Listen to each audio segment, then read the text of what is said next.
राज्यसभा में संविधान पर चर्चा का गृह मंत्री अमित शाह ने दिया जवाब। कहा, युवा पीढ़ी के लिए संविधान पर चर्चा प्रेरक, हम सबको संविधान पर गर्व।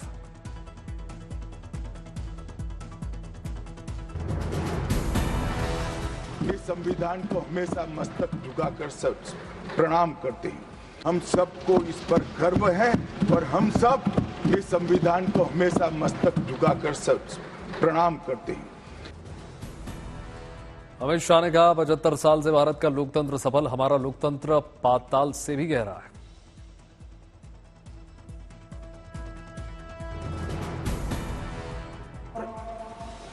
हमारे संविधान की मूल भावनाओं के कारण ही 75 साल में लोकतंत्र के मूल पाताल तक गहरे गए हैं, इसका भी एहसास होता है।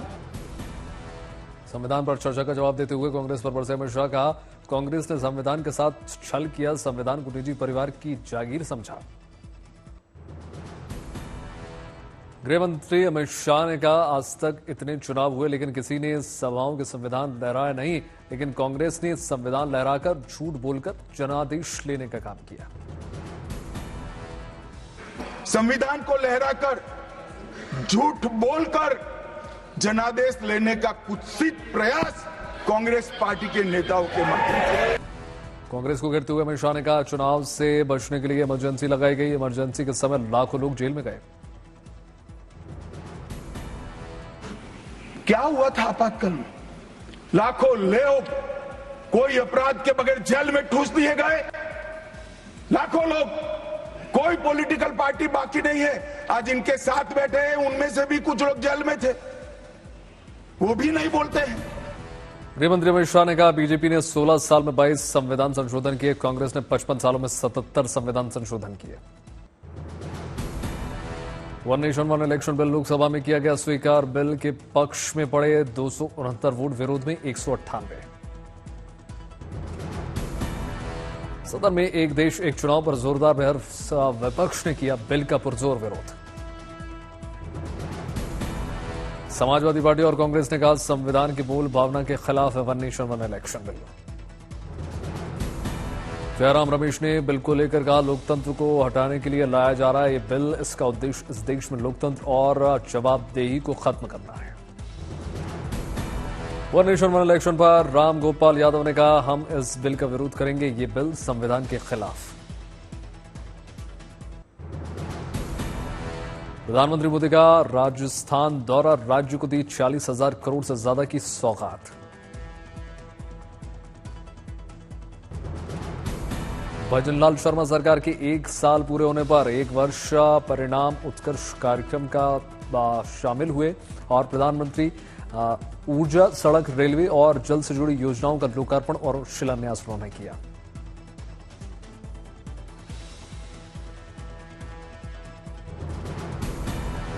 प्रधानमंत्री ने किसानों के मुद्दों को लेकर विपक्ष पर साधा निशाना। कहा, ये किसानों के नाम पर बातें बड़ी बड़ी करते हैं लेकिन किसानों के लिए ना खुद कुछ करते हैं ना कुछ करने देते हैं।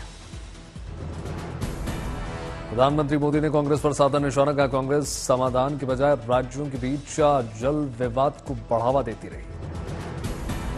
प्रधानमंत्री मोदी ने कहा, बीजेपी ने जो भी वायदे किए उसे तेजी से पूरा कर रही है। राजस्थान में पूरी पारदर्शिता के साथ परीक्षाएं हुई हैं। जयपुर में प्रधानमंत्री मोदी ने राजस्थान के मुख्यमंत्री भजनलाल शर्मा के साथ रोड शो किया। हाथ जोड़कर लोगों का अभिवादन स्वीकार किया।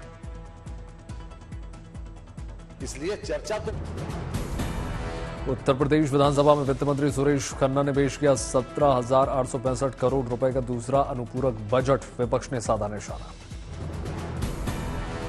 राज्यसभा में सभापति जगदीप धनखड़ ने निमंत्रण पर कांग्रेस अध्यक्ष खड़गे ने चैम्बर में मुलाकात की। दिल्ली में कानून व्यवस्था को लेकर पोस्टर के जरिए आम आदमी पार्टी ने गृह मंत्री को घेरा। दिल्ली महिलाओं के लिए असुरक्षित क्यों, लिखा हुआ पोस्टर। प्रशांत किशोर की पार्टी को एक दिन में लगे 2 झटके। मोनाजिर हसन के बाद पूर्व केंद्रीय मंत्री देवेंद्र यादव ने छोड़ा जनसुराज का साथ। प्रियंका गांधी के बैग पर फिलिस्तीन के बाद आज बांग्लादेश का मुद्दा बैग पर लिखा हुआ, हिंदुओं और ईसाइयों के साथ खड़े हों।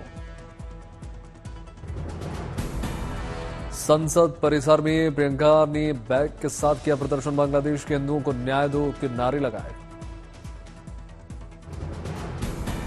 रवि किशन ने कहा, बैग और झोले से देश नहीं चलता, संबल में हिंदू पर अत्याचार हुआ, उस पर कुछ नहीं बोलती प्रियंका। गिरिराज सिंह ने कहा, वो इंदिरा की पोती हैं, वो नेहरू की पर नातिन हैं, वो कुछ भी कर सकती है। बिहार में 23 दिसंबर से प्रगति यात्रा की शुरुआत करेंगे मुख्यमंत्री नीतीश कुमार। पहले चरण में 28 दिसंबर तक 5 जिलों की करेंगे यात्रा। राज्यसभा में आम आदमी पार्टी सांसद संजय सिंह ने बीजेपी को घेरा, बोले ये देश में भारत खोदो योजना चला रहा है, जिस दिन सरकार बदलेगी एक भी आदमी बाहर नहीं रहेगा। महाराष्ट्र चुनाव के बाद आज पहली बार मुख्यमंत्री देवेंद्र फडणवीस और पूर्व मुख्यमंत्री उद्धव ठाकरे की नागपुर में हुई मुलाकात। करीब 15 मिनट तक चली बातचीत। हार के बाद उद्धव ठाकरे को याद आया सावरकर और नेहरू, कहा कांग्रेस और बीजेपी ना करे सियासत, सरकार से सावरकर को भारत रत्न देने की मांग। मॉस्को में जोरदार धमाका, रूस के न्यूक्लियर डिफेंस चीफ ने गंवाई जान, यूक्रेन सिक्योरिटी सर्विस ने हमले की जिम्मेदारी ली।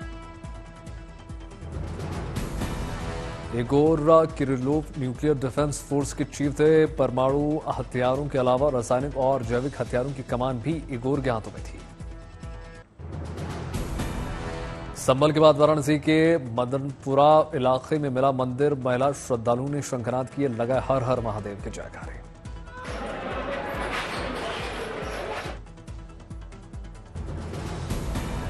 मंदिर के आसपास बढ़ती चहलकदमी देखकर पुलिस ने बढ़ाई सुरक्षा, माहौल खराब करने वालों को सख्त चेतावनी।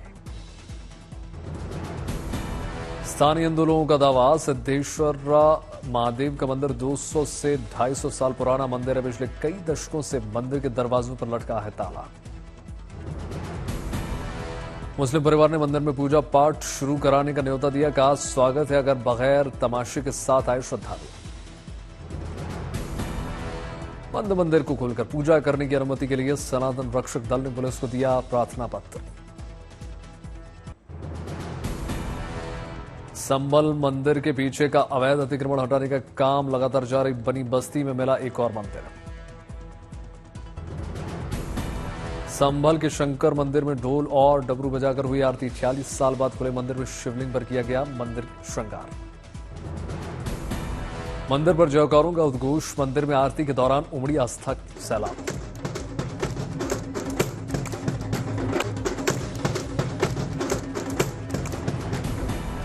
संभल में 40 साल बाद खोले गए शिव मंदिर के पास मकानों को प्रशासन ने मांगा ब्यौरा। संभल में मंदिर से सटे घरों से हटेगा अतिक्रमण। महाकुंभ में साधु संतों के पहुंचने का सिलसिला हुआ तेज। नागा साधु में विश्राम के लिए बनाई जा रही है कुटिया। भक्तों के लिए खुले शबरीमला मंदिर के द्वार, सुगम दर्शन के लिए पुलिस ने बनवाई लाइन की व्यवस्था। दर्शन के लिए भारी संख्या में पहुंच रहे हैं श्रद्धालु। 22 जनवरी 2025 को अयोध्या मंदिर में रामलला की प्राण प्रतिष्ठा का 1 वर्ष। प्रभु श्री राम के बाल स्वरूप वाली मूर्ति की जमकर हो रही है बिक्री। चेन्नई में विश्व शतरंज चैंपियन डी कुकेश के सम्मान में कार्यक्रम का आयोजन हुआ। मुख्यमंत्री एम.के. स्टालिन ने डी कुकेश को सम्मानित किया। दिल्ली एम्स में श्रीलंका राष्ट्रपति अनुराग कुमार का स्वागत हुआ। श्रीलंका राष्ट्रपति ने एम्स के जन औषधि केंद्र का दौरा किया। पुरी में रेत कलाकार सुदर्शन पटनायक ने बनाए तबला वादक उस्ताद जाकिर हुसैन की आकृति। उत्तर भारत में पड़ने लगी कड़ाके की सर्दी। हिमाचल प्रदेश में भीषण सर्दी की जारी किया गया ऑरेंज अलर्ट।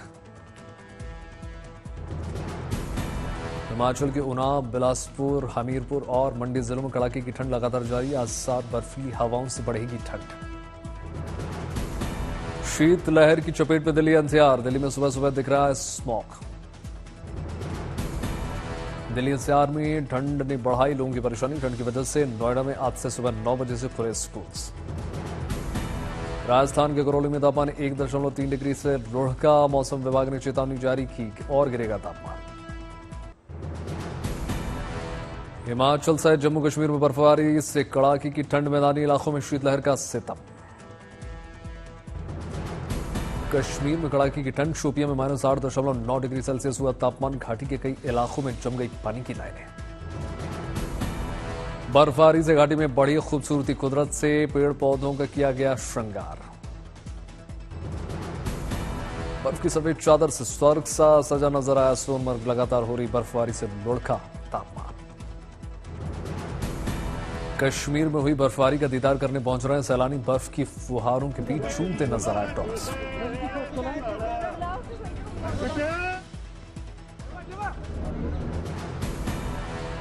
सड़कों के साथ रेलवे ट्रैक पर जमी बर्फ का आनंद उठा रहे हैं टूरिस्ट। ट्रेन की सवारी कर रहे हैं सैलानी। कश्मीर घाटी में बर्फबारी से मैदानी इलाकों में बढ़ गई गलन। ठिठुरन से राहत के लिए लोगों ने अलाव का सहारा लिया। श्रीनगर में -5.3 डिग्री तक पहुंच गया तापमान। डल झील में जमी बर्फ।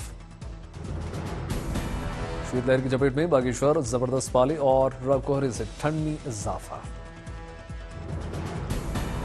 ओडिशा के मयूरभंज में 1 डिग्री सेल्सियस तक गिर गया तापमान। सिमिलीपाल अभ्यारण्य के कई जगहों पर बर्फबारी।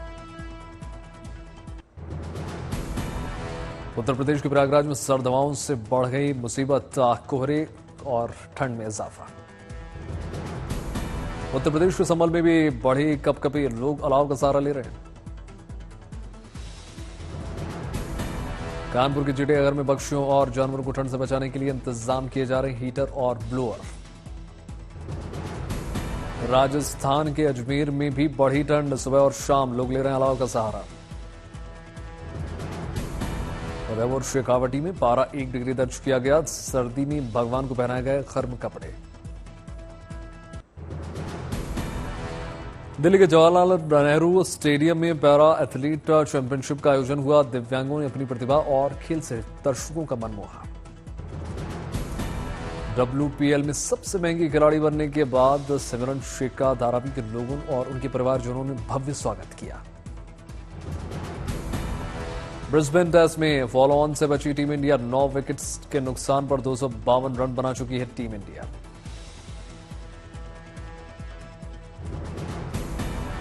आकाशदीप और जसप्रीत बुमराह ने आखिरी विकेट के लिए जोड़े 39 रन। पहली पारी में ऑस्ट्रेलिया को फिलहाल 193 रनों की बढ़त। रविंद्र जडेजा ने खेली 77 रनों की अहम पारी। केएल राहुल ने बनाए 84 रन।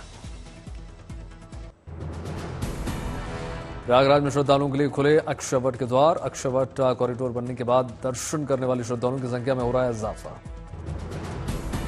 महाकुंभ की तैयारियों के बीच बांदा चित्रकूट मंडल की अनूठी पहल। महाकुंभ की सुगम यात्रा के लिए चलाई जा रही हैं 270 बसें। महाकुंभ में उत्तर पूर्व रेलवे विशेष पहल कर रहा है। प्रयागराज बनारस अयोध्या रिंग रेल सेवा की शुरुआत। उत्तराखंड के खरसाली में करें मां यमुना के शीतकालीन दर्शन। भव्य आरती में बड़ी संख्या में पहुंच रहे हैं श्रद्धालु।